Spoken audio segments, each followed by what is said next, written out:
Yeah, back once again, Trey, with another Fish Out of Water request reaction. I appreciate y'all being here with me, but you know what we here for, the music. Let's get to it. He was cooking everybody, but talking and telling them about it. He just shook his head at me. He said, man, it's going to be a good night for you. Every time he was about to make a move, he there when Sean Kidd was in there too.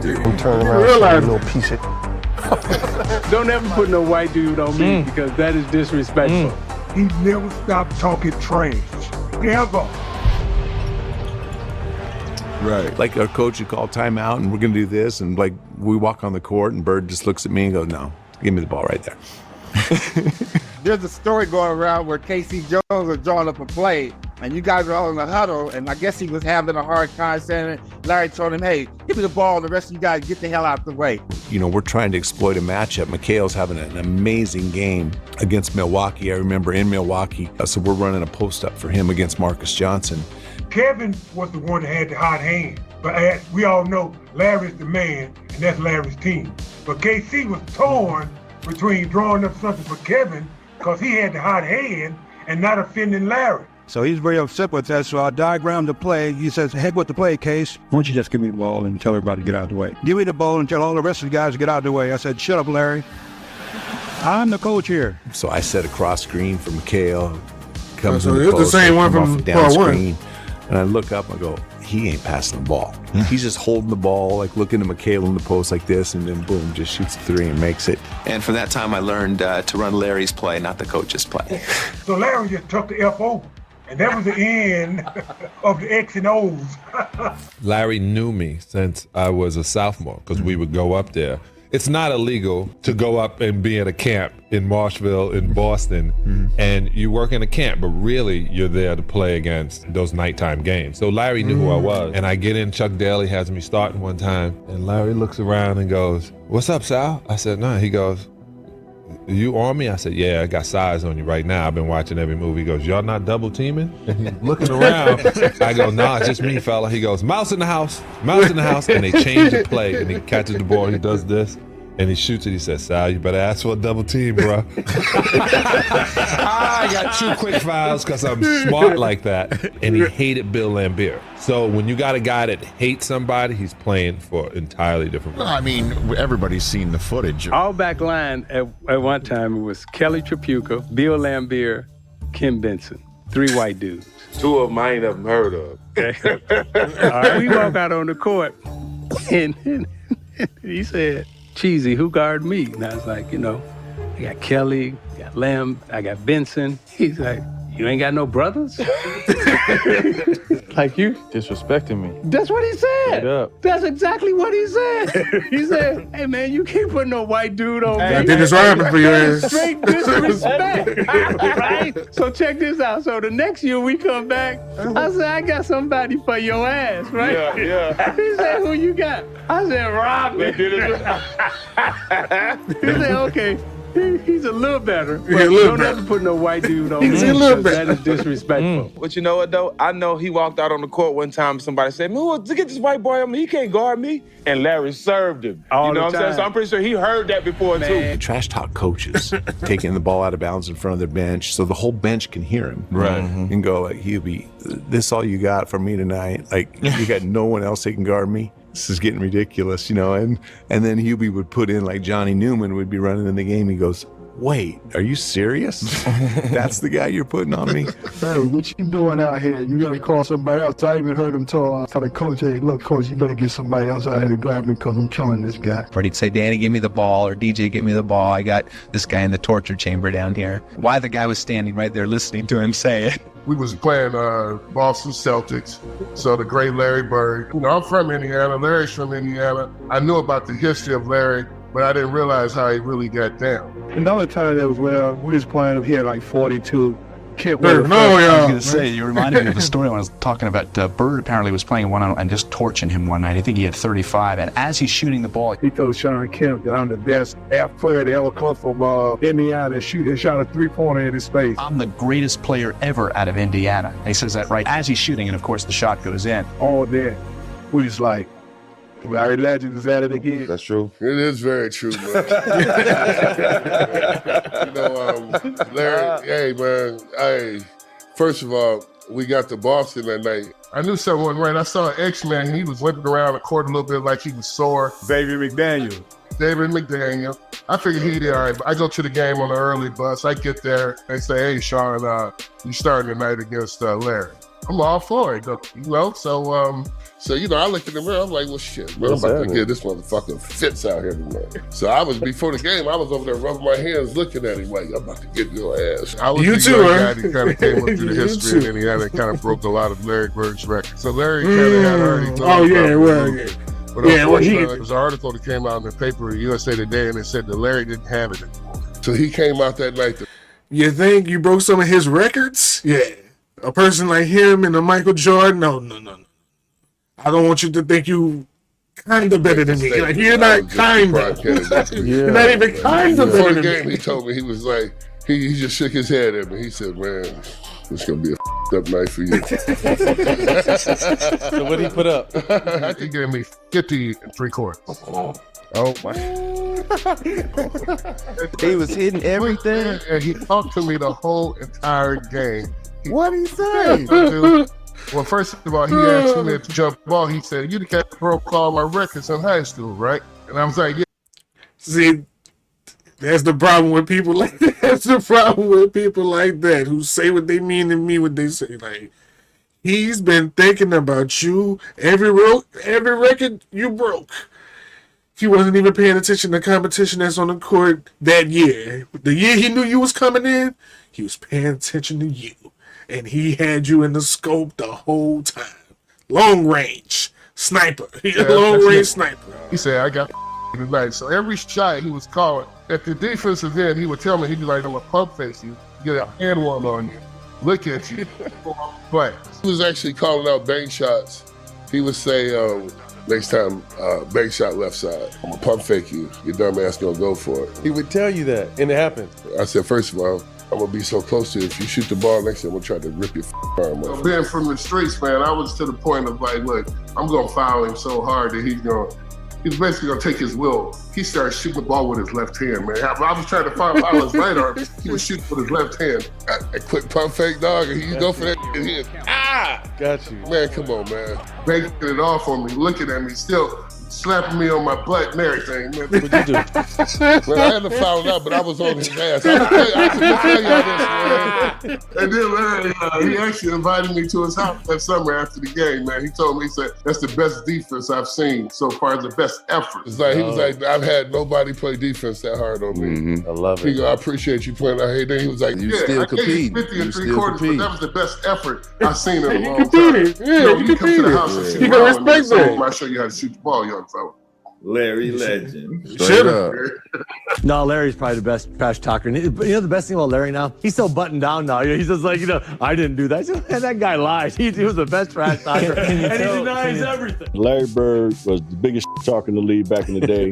And a lot of people say, really? They thought it was Reggie or Charles. Larry Bird talked more trash on the basketball court than anybody I've ever played against. He would tell you exactly where he was going, what he was going to do. And he did that to us in the finals. So we playing him the last play. He says to James Worthy, he says, you guys don't have to worry about it. I'm going to go right over there that corner. So he was like, guys, don't worry about it. I'm going to go right over here to the corner.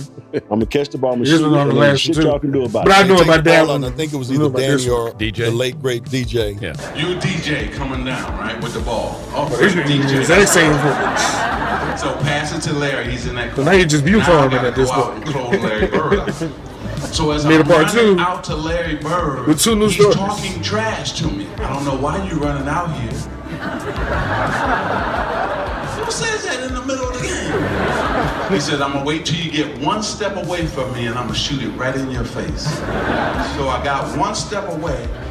He shoots it all net. 3-pointer, good. Take the ball out, the man curl right to the corner, caught the shot, shot a three, game over. It's like, are you effing kidding me?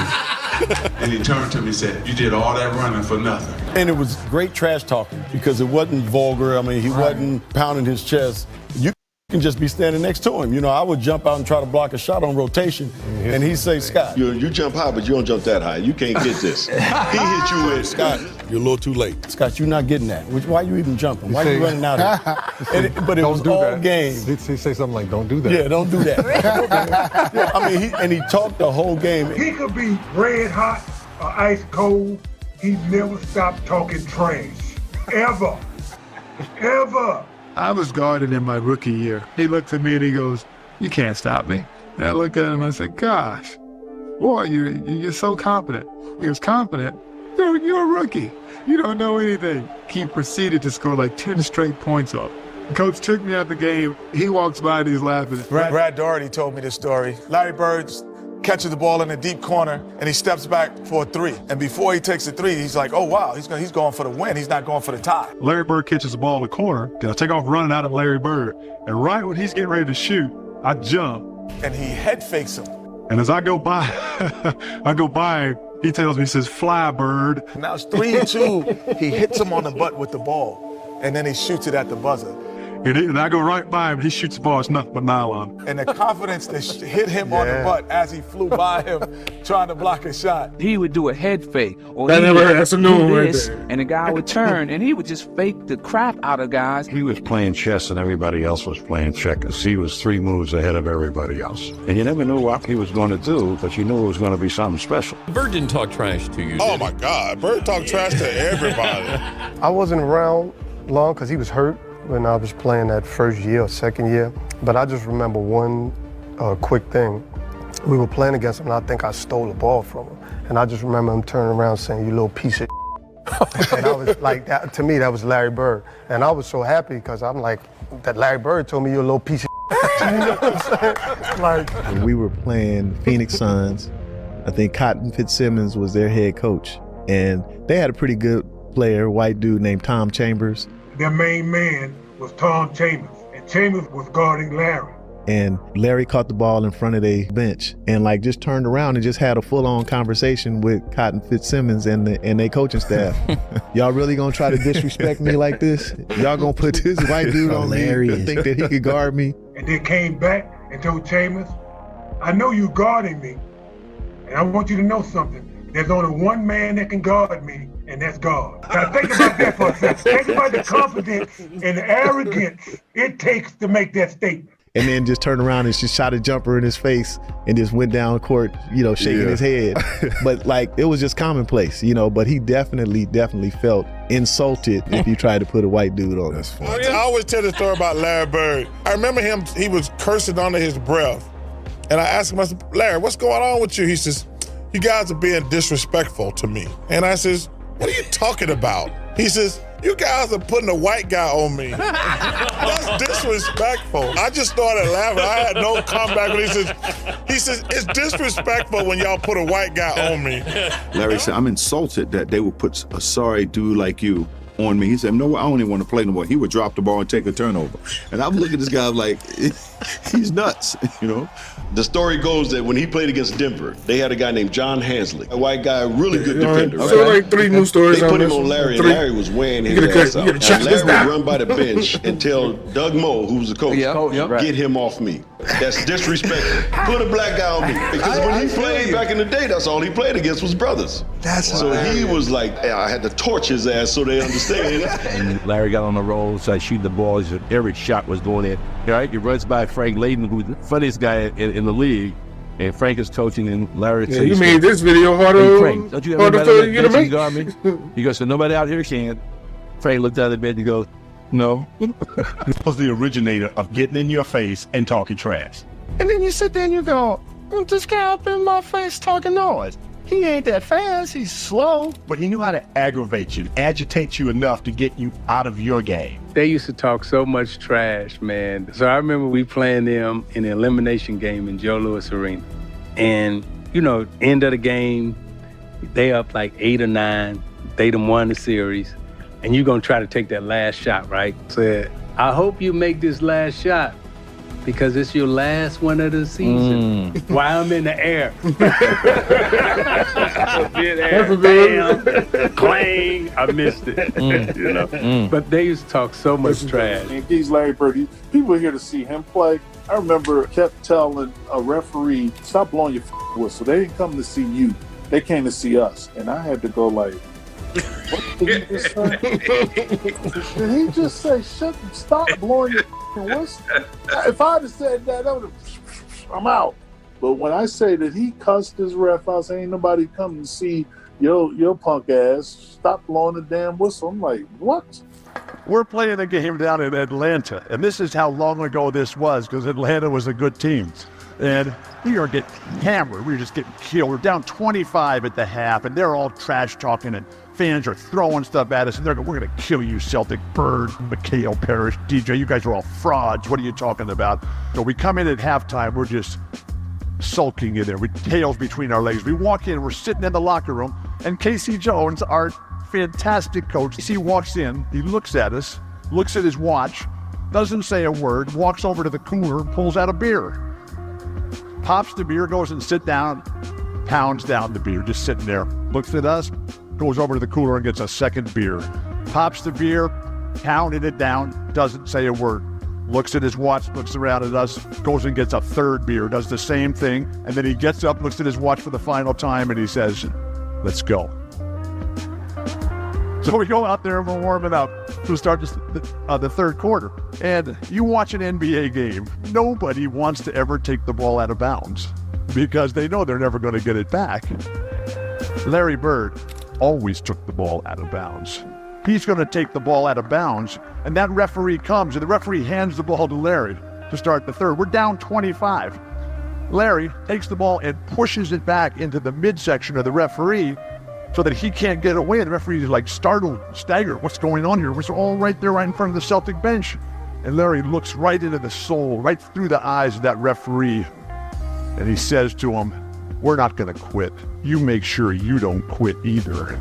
The shot just like melted on the spot. Larry hit 11 straight shots to start the third, including 7 threes. We were tied at the end of the third. We won in overtime. We did not need a plane to get home that night. Larry Bird, you're awesome. You remember the time when he was playing Atlanta and he told the guy, I'll bank a 3 on you, and the guy's just bullshit. So. Yeah. I noticed too, because Kevin McHale ended up having the most points ever scored by a Boston Celtic, right?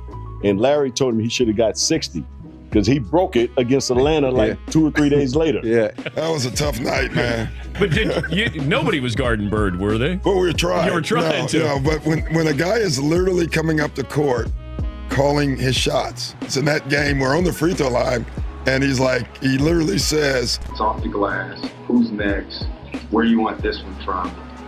And he just made one after another, and he just tortured them mentally. I think Bird went by the bench one time too. He fell in the record. So that's why that's why he really did it. Kevin McHale had just broke the record. Off the glass into the trainer. That's why he did it. Yeah. His last shot, he said, in the trainer's lap, coming down the court. He shot this high rainbow. It goes in. Ricky bumps into him and he knocks him on our trainer's lap. So it was exactly what he said. And it was in the bench. Atlanta bench got in trouble because they out here rooting for. You can see it. I mean, if you go back and look at the tape, you can see the bench. Every shot he made, they're going crazy. Yeah, it was the best film session. Every time when I see Mike, we still laugh. God, it was the greatest film session ever because back then, you watched the real game and just went, with a video, and Mike rewound the celebration 20 times. And they show a shot of our bench. Cliff Livingston and Eddie Johnson are standing up giving each other high five. I mean, everybody was entertained by this. Even the guys on the Atlanta bench. They got fined for that, I heard. Yeah. Watch the reactions on the Atlanta bench. Watch Cliff Livingston over here. I think this is Cliff. Larry Bird. Fratello wouldn't let it go. He just kept rewinding. Showing the guys, you remember, they're giving each other high five. And then somebody falls off the bench. Yeah, too. that was Eddie Johnson. Yeah. Eddie Johnson falls off the bench in laughter, and Antoine Carr and Cliff gives each other high five. And our film session was 20 minutes of that. And so it was a bad night. Larry used to come in the locker rooms. He'd be getting his ankles taped, and he'd say, hey, ball boy, run in and go find the scoring record in this building. He needed those kind of challenges. He had accomplished could have made this video 12 minutes. On the trip. You worked harder, my boy. You worked harder than you need to be. One night, the last game of the trip, I'm going to play this one left-handed at least through 3 quarters. It was at a time when, McHale was still coming off the bench. And so Larry scores his 6th point on a left-handed shot. And I'll never forget it. Mikhail yells out. And Mikhail goes, hey, Jerome, wait till he starts shooting right-handed. And at the end of 3 quarters, he had 27 points left-handed. Well, left-handed is one thing, but when the game got close, I had to go back to the right one.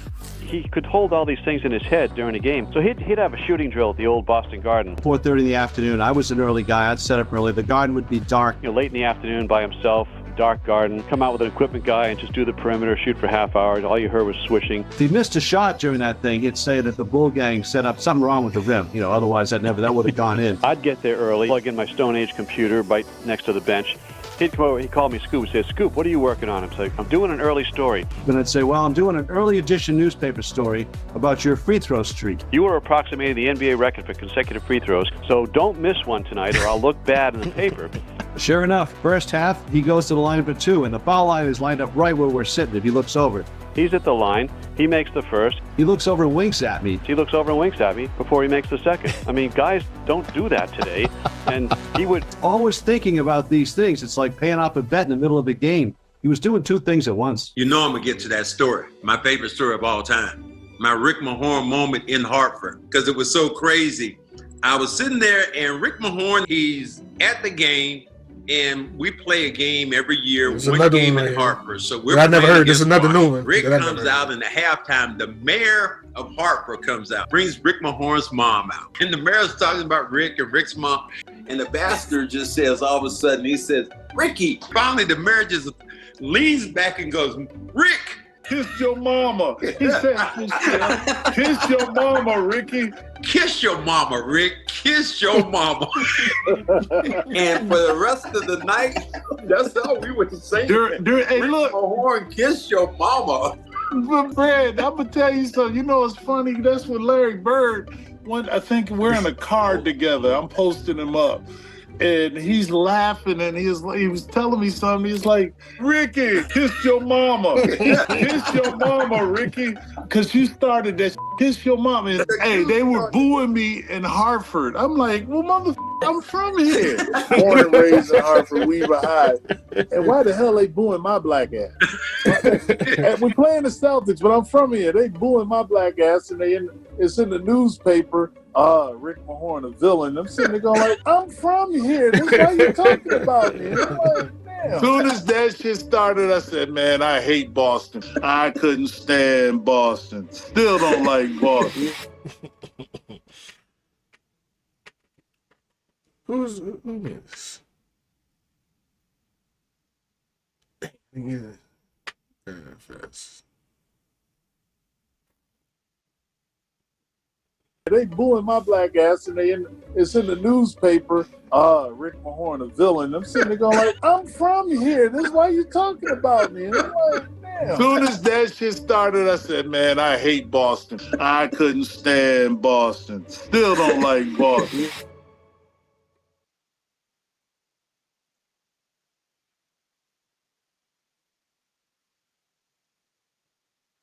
Damn, my boy, you was working harder, man. Yeah, you could have made that video 15 minutes max, 12 minutes, because the few stories that I did hear, the clips that you have, but I guess that's what I see the vision now that I'm playing it back in my head. The few stories that you had that were new were short. So you surrounded it with the part 1. I get it, get your views up, because since you're making compilations, you probably could monetize your video. I don't monetize my videos, so I be trying to get as many done as possible for more quantity purposes. I get paid per video. You getting paid off of views, which is per video, but the length of time and hours matter for y'all when it comes to the monetization game. But yeah, you could have made this 15 minutes and still got some good time out of there. People would have watched it more because they unfamiliar with the story. I got to sit through part 1 to get through part 2. You kind of stepping on your own product. But the ones that I didn't hear, loved. Larry Bird was a killer. He was a sniper. He was an assassin. He was a different breed. He's from a different era.